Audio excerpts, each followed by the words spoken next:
Okay, so now that we understand the law, the covenants, and who enforces them, what are my clients' actual options to enforce a covenant? Well, put simply, Mel, generally speaking, there are three options when you're dealing with covenant and rules enforcement. And they are self-help, fining, and court action. And with the with the notable exception of towing, we do not recommend using self-help very often. In fact, I generally have my clients avoid self-help as it's generally dangerous these days. I don't like it because it poses a very serious threat of physical harm by an irate homeowner.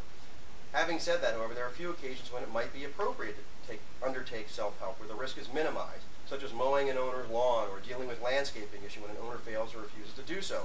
This is very common these days with the mortgage and real estate crisis because the mortgage companies have foreclosed on so many properties and they haven't yet figured out how to maintain them.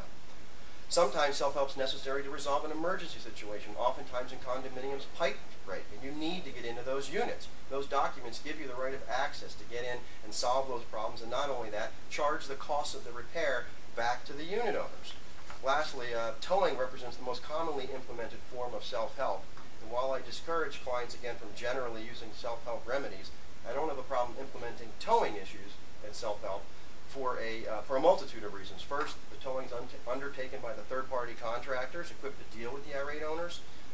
The towing is actually usually regulated by a local ordinance. Almost every county has an ordinance on the towing. Third, it's not undertaken without prior notice.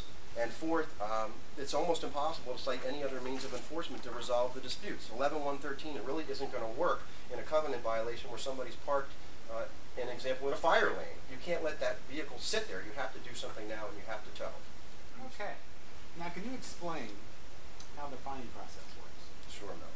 Most condominiums and homeowners associations have a fining process that mirrors the provisions of Section 11.113 of the Condominium Act, which essentially mandates procedural due process for the offending owner by requiring prior notice, an opportunity to cure, and a hearing before a fine can be imposed.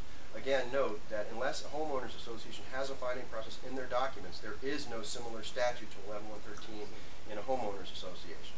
And except with regard to towing in particular, I find that fining is the most cost-effective process to resolve disputes because it's fair, it allows for the resolution of disputes without needing lawyers such as myself, and if the matter isn't resolved through your own fining process, you've built the case for me, given the owner due process, and allowed me to hopefully prevail in the case down the road. The fining process itself is generally relatively simple, and I'm going to walk through 11.113 of the Condominium Act. And in short, you're sending a cease and desist letter, you're sending a notice of a hearing, and then you're holding a hearing. But you need to dot your I's and cross your T's. When you're sending that cease and desist letter, you have to note in the letter specifically the alleged violation, the action required to abate the violation, a time period of not less than 10 days to cure the violation. If they then continue to violate the community's documents, you have the right between day 11 and day 365 to get to the second step in 11.113, which is to send them a notice of a hearing. And in that notice, you must include the nature of the alleged violation, the time and place of the hearing, which can't be less than 10 days, an invitation to attend the hearing and produce any statement, evidence, and witness on his or her behalf, and the proposed sanction to be imposed. And then at the hearing, the owner has the right to present evidence and cross-examine witnesses, and the board holds a little mini-trial. And the board then makes a decision looking at the facts. Is there a violation of the community's documents, or isn't there? And then they have the right to fine that owner. A monetary sanction, in most communities, I like there to be an initial fine to wake the owner up and then a daily fine to get the owner to comply. And you can use that as leverage to get them to comply by a certain date and say, if you get it done by that date, we'll drop the case and we won't turn it over to the attorney. Otherwise, we're going to turn it over to the attorney, we're going to seek the attorney's fees, the fines, and we're going to be seeking this court order down the road to get you to comply with the community's documents. A board also has the right to restrict the common areas or the common element in an HOA setting or common elements in a condo setting. They can block an owner from using the pool or the basketball courts or whatever other recreational facilities a community has. They have the right to block them from voting on certain issues such as amendments or who gets elected or who gets removed on a board.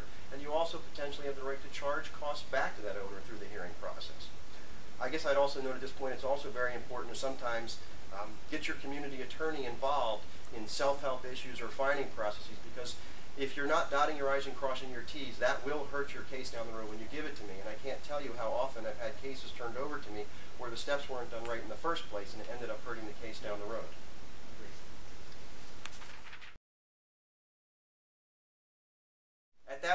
there would be no other option but to file a complaint in the circuit court where the community is located. And at that point, you'd be seeking injunctive relief from the circuit court requiring an owner to do something or abstain from doing something.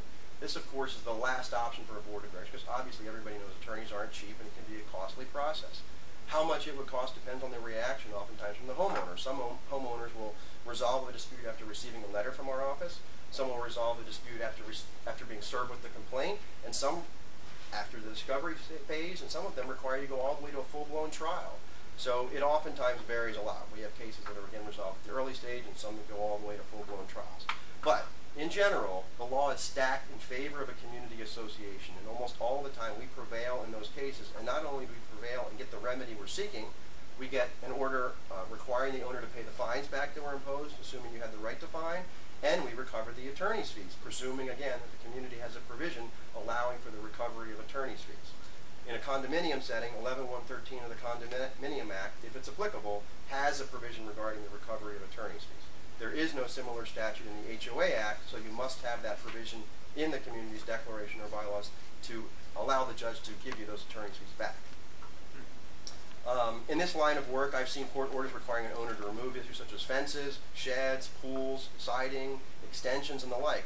I've also seen a court require an aging owner to wear an adult diaper, and I've seen a court actually order an owner removed from a property because she couldn't control her behavior despite an order already requiring to do so. The examples can go on, but the important issue here for the audience is that the circuit courts will enforce these covenants if none of the less restrictive remedies work.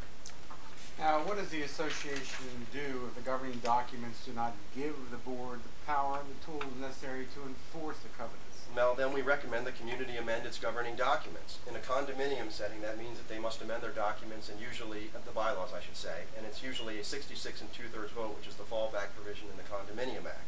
In an HOA setting, it usually means amending the declaration. However, there are certain circumstances where you could create or modify the bylaws to address these issues, but we'd have to look at that community's documents to make that determination. And in general, amending an HOA declaration can be anywhere from a 50 to 80% requirement, while the bylaws usually can be amended by a majority of a quorum of owners, which oftentimes is only 10%. So if you got a community of 100 owners, you might only need 10 to show up and then 6 to pass an amendment. So thus the reason that those amendments generally should be in the declaration. It's often very easy to amend the bylaws. And in the context of any amendment, again, the most important consideration is that you're not seeking to create, modify, or omit any provisions that would conflict with the hierarchy that we talked about earlier. So again, the rules and regulations can't conflict with the guidelines, and rules and regs or guidelines can't conflict with the bylaws, and the bylaws can't conflict with the declaration. Craig, are there any overall big concepts that the board should understand about covenant and rules? Now, yeah, there are 4 main general concepts that I have in dealing with covenant and rules enforcements, and they're relatively simple. The first one being never, ever, ever selectively enforce.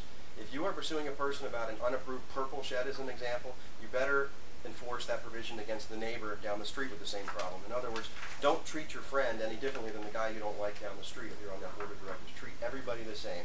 This goes the same, by the way, whether it's collections or the covenant enforcement or anything. And for the record, this is the best defense any owner has in any covenant enforcement case. If you are selectively enforcing, it's going to be very, very difficult for me to win that case for you. The second one is sort of a similarly related issue, and it is never abandon the covenants. You just can't say that you don't like a covenant and you don't want to enforce it. To do so is prima facie evidence of the board of directors breaching their fiduciary duty, which they have an obligation to do.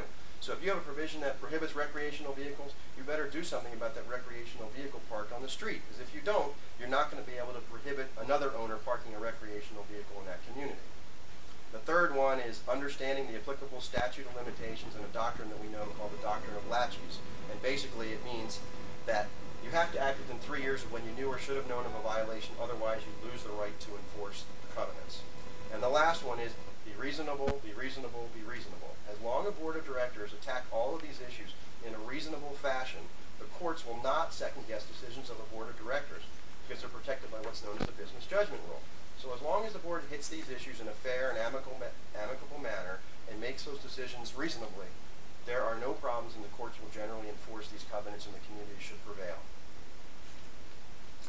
Well, that was excellent advice. I'm out of pages, and I just want to thank Craig Zaller Nagel and Zaller, and if you have not had the opportunity to hear him give this full presentation at a CAI event, I encourage you to do so. Thank you again, and we